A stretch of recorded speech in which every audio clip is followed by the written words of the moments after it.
Welcome to Kanti's Kaleidoscope. It's a podcast that offers unique perspectives on leadership development, cultural transformation, diversity, equity, and inclusion, and health, safety, and well-being. Are you ready to elevate your business? Today, we're speaking about DEI initiatives, which are facing significant challenges in the United States. The new administration's recent executive orders aim to dismantle federal DEI programs, which could prompt similar actions in the private sector. While some companies are retreating from DEI commitments, others remain steadfast in their dedication.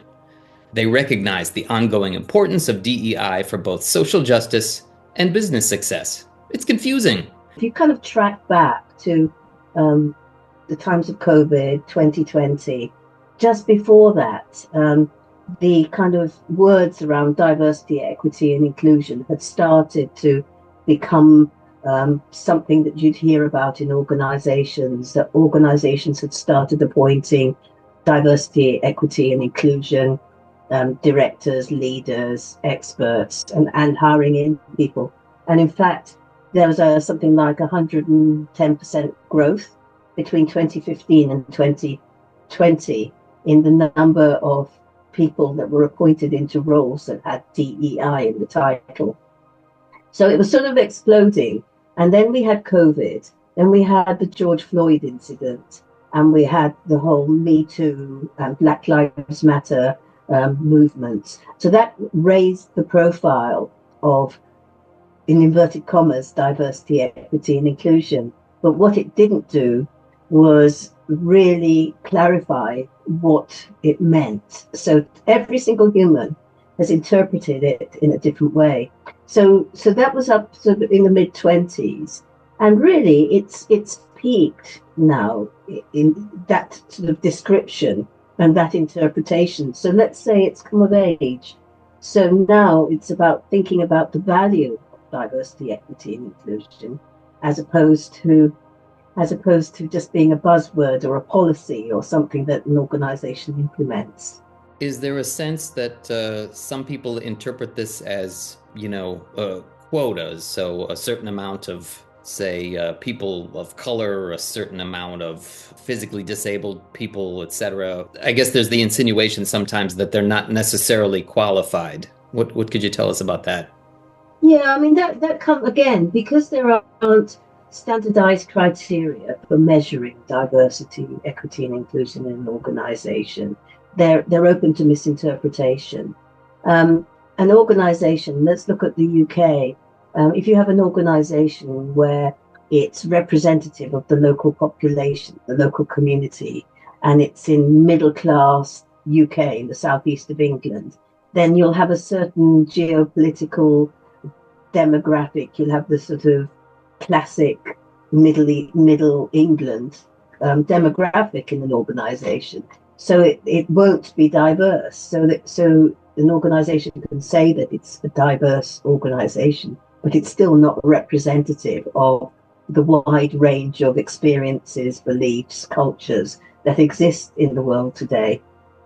So that's primarily the issue. So yes, it has become quotas, and that's really bad.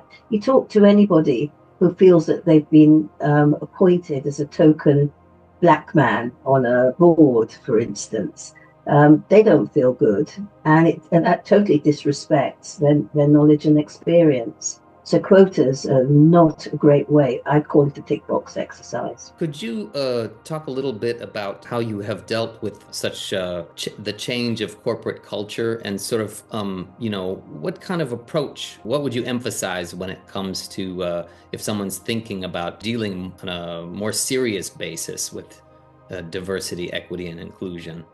How should they start that? Well, with any cultural change, you see, I believe firmly that diversity, equity, and inclusion is just one lens in which to look at an organization's culture.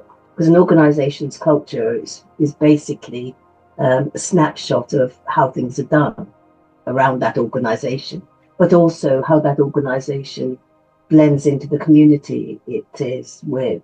So diversity, equity, inclusion, health, safety, and well-being, they're all different lenses to address the culture? What are they looking for? Be very clear about that as a starting point. Not what I want, because I'm advising the organization, but what does the executive want?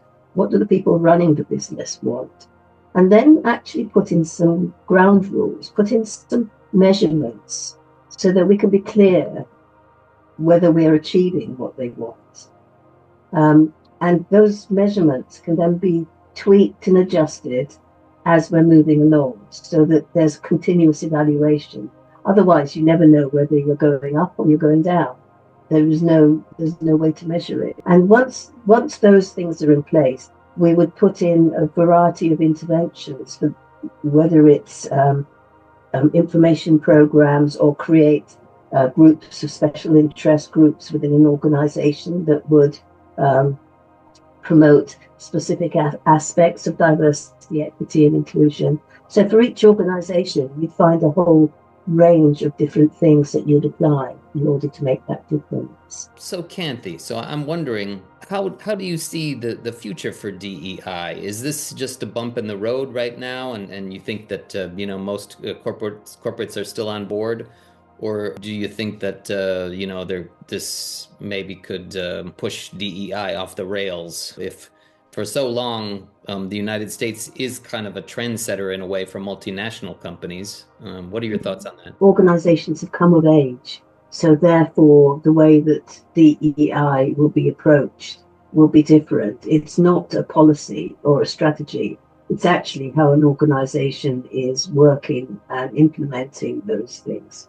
So, what's really happening at frontline, as opposed to thinking about what they're saying in public. As I've said, organizations will always have some form of recruitment policy. I'll be very surprised if anytime soon any organization will come out and say we only hire X sort of person.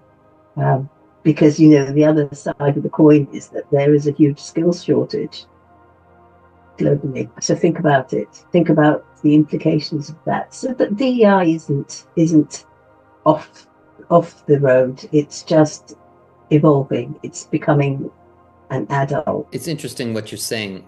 Even if I think of the workforce coming to the part of the world that I live in, deep in the heart of Europe, if someone were kind of, say, upper management were kind of pondering some of these issues and how they could make some improvements, would you have maybe 3 suggestions for them? Yeah, I would ask them to think about their own biases.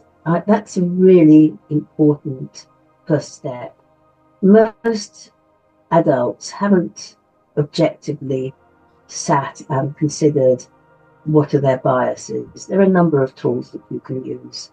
So think about what are their biases, and then just look around them completely dispassionately and consider how that's interpreted in their teams, in their organizations.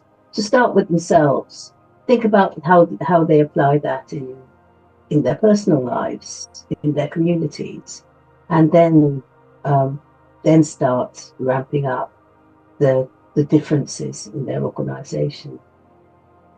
Without differences, people won't ever see the opportunities in the business.